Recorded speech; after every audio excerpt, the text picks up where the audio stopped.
that take? 1.1, graphs of Oh, equations. sorry. So we're talking about graphs of equations today and several different aspects that go with it. The first thing is we need to discuss how we graph something, just to refresh your memory. First, you have to rewrite the equation so that one variable is isolated. We prefer y to be isolated if possible. Okay. Second, you have to make a table of values showing several solution points. So I want you to plug in negatives, positives, and 0. Okay, like maybe -2, -1, 0, 1, and 2, so that we can get a good look at things.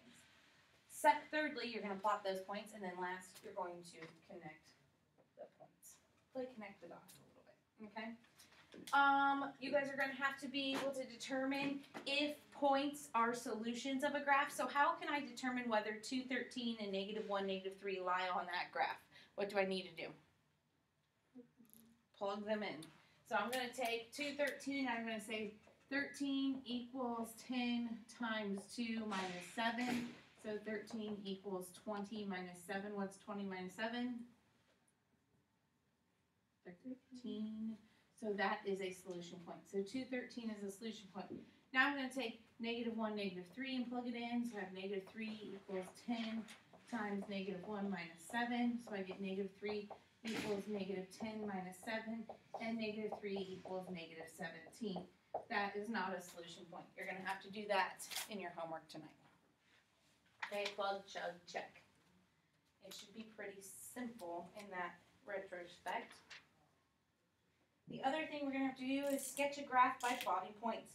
Let's say you have 3x plus y equals 6, and they want us to graph this. What do I need to do first to graph it? Move the one. I need to get it in y equals form. So what are you going to do? Subtract 3x, not y. We'll just leave y there. If I subtract 3x from both sides, I get y equals -3x plus 6. What form is this now in? Slope. It's in slope form. It's been a long What? time since I've seen that. It's in slope-intercept form. What is my y-intercept?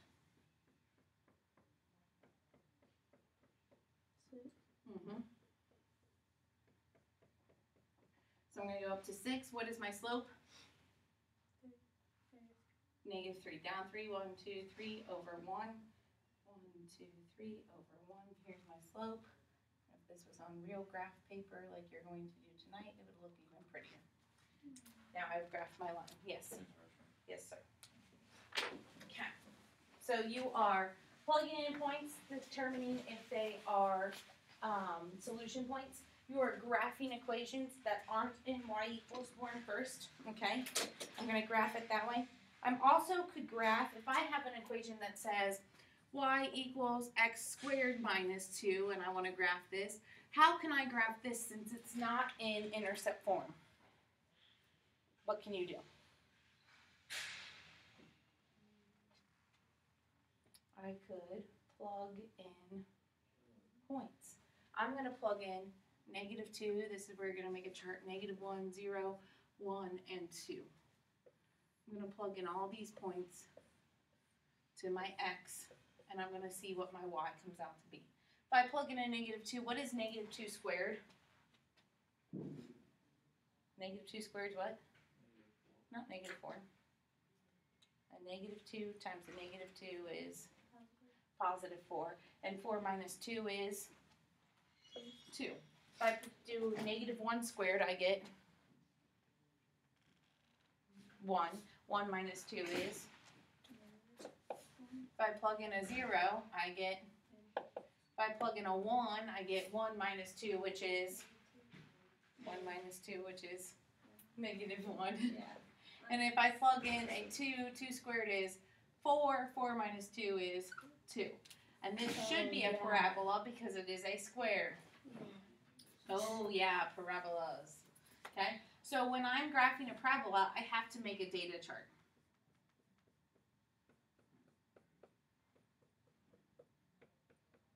So I'm going to plug in 0, -2. Here's my vertex. Remember that?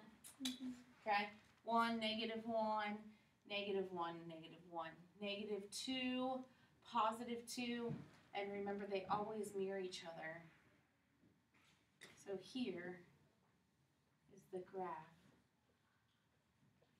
of that equation by plotting points, okay? So we're first checking points to see if they're part of a solution of that line.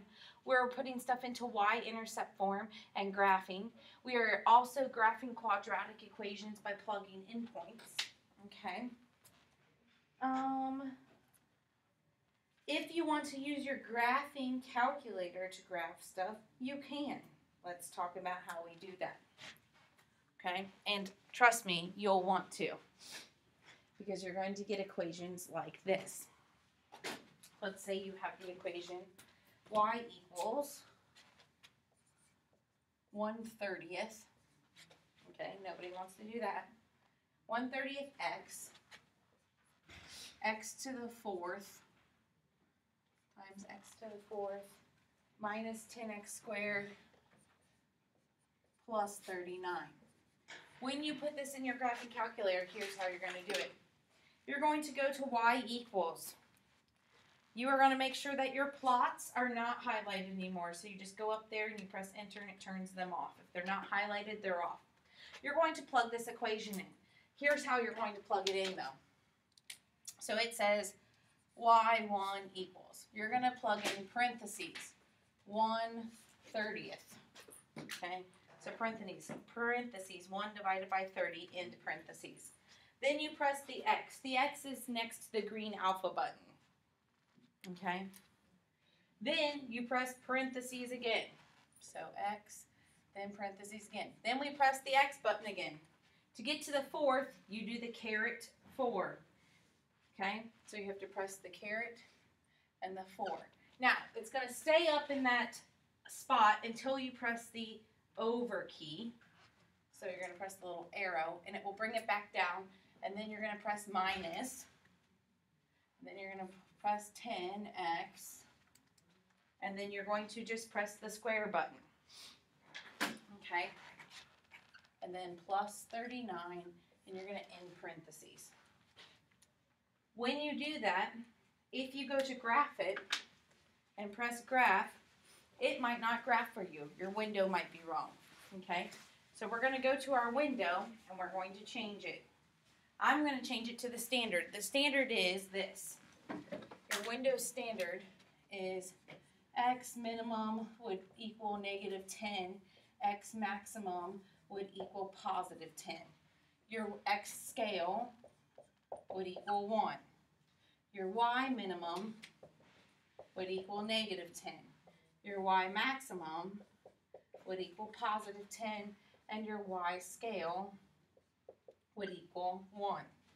Let's try that and see if our window will work that way. And when you're plugging in -10, you have to make sure you use the negative button, not the minus button. And if I press graph, I do get to see my graph on this one. Okay? And you'll get to view your graph, and then you can copy that out of there. And it gives you some points that you can plot and see. So using a graphing utility, graphing equation, you have to rewrite the equation so that the y variable is isolated. Then you enter the equation in the graphing calculator. Then you determine the viewing window, which in this case we can use the standard viewing window. In most cases on your homework you'll use the standard viewing window. Know that this is the standard viewing window that you want to change to. And then you press graph and it graphs the equation for you. If you do not